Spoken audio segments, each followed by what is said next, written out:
नमस्कार, मैं हूं कुमार गजेंद्र। जनपद ऑन द स्पॉट में आपका स्वागत है। हमारे एक दूसरे social media platform podcast with Kumar Gajendra में भी आपका स्वागत है। अब हम आपको ये बताते हैं कि दिल्ली के मुख्यमंत्री अरविंद केजरीवाल शराब नीति घोटाले में ईडी की रिमांड पर हैं और बहुत जल्दी कल उनकी पेशी है कोर्ट के अंदर। ये बड़ा संशय बना हुआ है कि उन्हें ईडी तिहाड़ जेल भेजेगी या एक बार फिर से रिमांड मांगेगी। अभी तक के जिस तरीके से चीजें सामने आ रही हैं उसके अनुसार ईडी शायद उनकी 4 दिन की रिमांड और मांगेगी, ताकि वो अरविंद केजरीवाल जिन चीजों में ईडी के अधिकारियों को कोऑपरेट नहीं कर रहे हैं उसमें भी वो कुछ निकाल पाए। सबसे बड़ी बात यह, अदालत के अंदर आखिर अरविंद केजरीवाल को बाहर आने में सबसे ज्यादा जो ब्रेकर्स का जो काम करेगा, जो सबसे ज्यादा उनको मुश्किल सामने खड़ी होने वाली है, वो मुश्किलें 2-3 पॉइंट पर हैं। एक सबसे बड़ा पॉइंट है अरविंद केजरीवाल का मोबाइल का पासवर्ड नहीं बताना।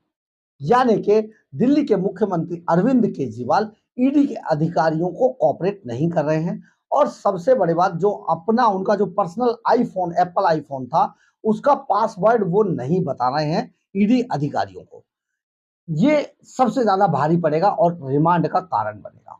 दूसरा, जो अरविंद केजरीवाल की पत्नी का यानी कि सुनीता केजरीवाल का मोबाइल फोन भी ईडी के अधिकारी लेकर गए हैं। तो यानी कि सुनीता केजरीवाल का फोन भी जब्त किया गया है, उसको भी बता नहीं रही है सुनीता केजरीवाल। इसके लिए वो कई बार संपर्क कर चुके हैं ईडी अधिकारी, जो हमारे सूत्र बताते हैं, लेकिन सुनीता केजरीवाल अपने मोबाइल के बारे में कुछ नहीं बोल रही है। यानी कि आने वाले समय में शायद सुनीता केजरीवाल को भी ईडी अधिकारी बुला ले पूछताछ के लिए। तो दो बातें ये हो गई।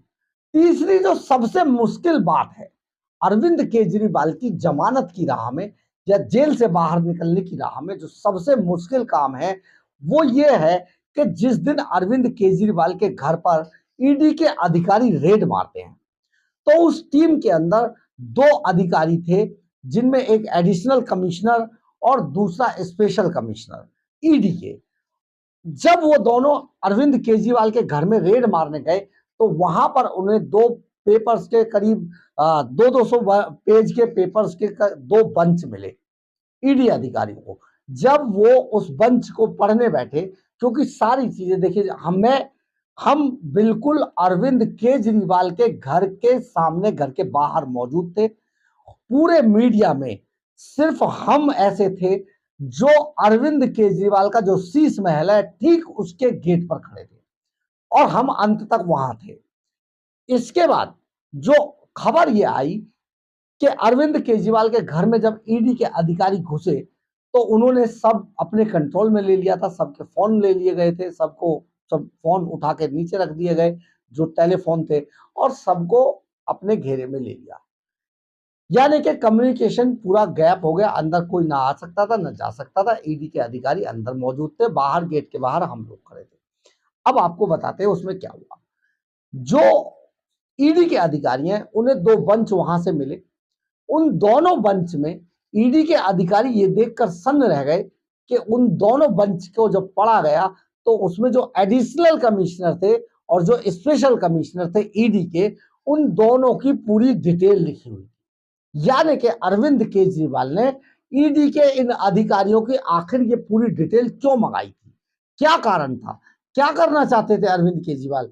क्या उन पर दबाव बनाना चाहते थे? क्या उनकी सुपारी देना चाहते थे? या उन पर किसी तरीके का ऐसा प्रेशर बनाना चाहते थे ताकि वो दोनों अपनी रेड के दौरान या तो उन्हें बख्श दे, या अपनी रेड के अनुसार जो केजरीवाल चाहे वो करें। देखिए, ये आरटीआई से निकले हुए लोग हैं, ये किसी भी हद तक जाकर ऐसे काम करना जानते हैं।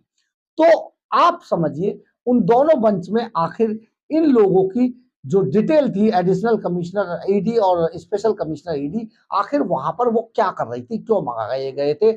उसमें इनके गांव से लेके घर तक कितनी प्रॉपर्टी है, क्या है, कितने बच्चे हैं, कहाँ कहाँ पढ़ते हैं, ये सारी डिटेल मौजूद थी, जो अरविंद केजरीवाल के घर से ये बंच बरामद हुआ। ईडी अधिकारियों ने अपने ऊपर जो आला अधिकारी थे ईडी के, उनको इस बात की फोन करके जानकारी दी। जब जानकारी दी गई तो ऊपर से उन्हें कहा गया ये जो बंच है इनको सीजर में लीजिए, इनको सीज करने के बाद चार्जशीट के साथ अटैच कर दीजिए। तो वो जो दोनों डिटेल के जो बंच थे इन अधिकारियों की, उनको सीज करके चार्जशीट के साथ अटैच कर दिया गया है। यानी कि वो सीज किए गए और बाकायदा सीजर के अंदर उसका उसका पूरा डिटेल लिखा हुआ है, पूरी वीडियोग्राफी कराई है एक एक पेज की। ये सारी चीजें अब ईडी ने कोर्ट के सामने रख दी है, यानी कि कोर्ट को ये जानकारी है।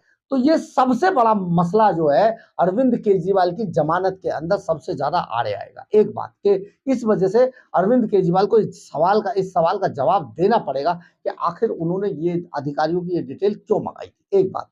दूसरी बात, हम आपको ये भी बताना चाहते हैं कि जो संजय सिंह है उनके घर से भी एक पर्चा बरामद हुआ था ईडी के अधिकारियों की ऐसी ही एक डिटेल का। तो उसमें वो अभी तक अरविंद केजरीवाल के अलावा जो संजय सिंह है उनको भी जमानत केवल इस आधार पे नहीं मिली कि ईडी के अधिकारी आज भी उनसे बार बार ये जानने की कोशिश करते हैं कि बताइए उस पेपर को आप तक किसने पहुंचाया, कैसे पहुंचाया, क्यों पहुंचाया, आपने क्यों मंगाया, आपके पास वो कैसे था। और जो संजय सिंह है वो पगले झांकने लगते हैं। यही बात जब अदालत में ईडी के वकील बताते हैं कि इनके घर से ये बरामद हुआ था, इसको बाकायदा हमने सीजर में शामिल किया है और ये बता नहीं रहे हैं, तो यही मुश्किल संजय सिंह के सामने भी आती है।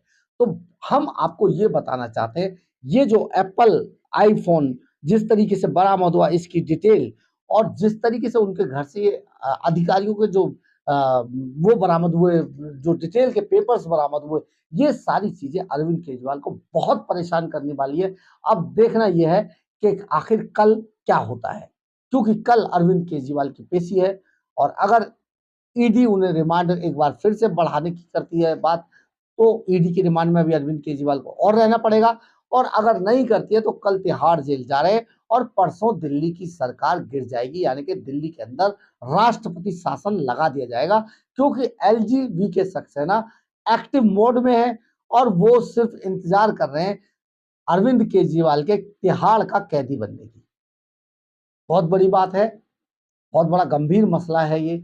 सीटिंग एक मुख्यमंत्री जो भ्रष्टाचार मिटाने की बात कहकर आया था, आज भ्रष्टाचार के सबसे ज्यादा दाग उस पर लग चुके हैं और शायद अब ये बहुत जल्दी छूटने वाले नहीं है। इससे पहले अरविंद केजरीवाल की सरकार चली जाएगी। अगर आपको हमारी खबर अच्छी लगी हो तो आप इसे लाइक, सब्सक्राइब और शेयर जरूर करें। कमेंट्स बॉक्स में अपनी राय जरूर लिखें, इससे हमें ऊर्जा मिलती है। जय हिंद, जय भारत।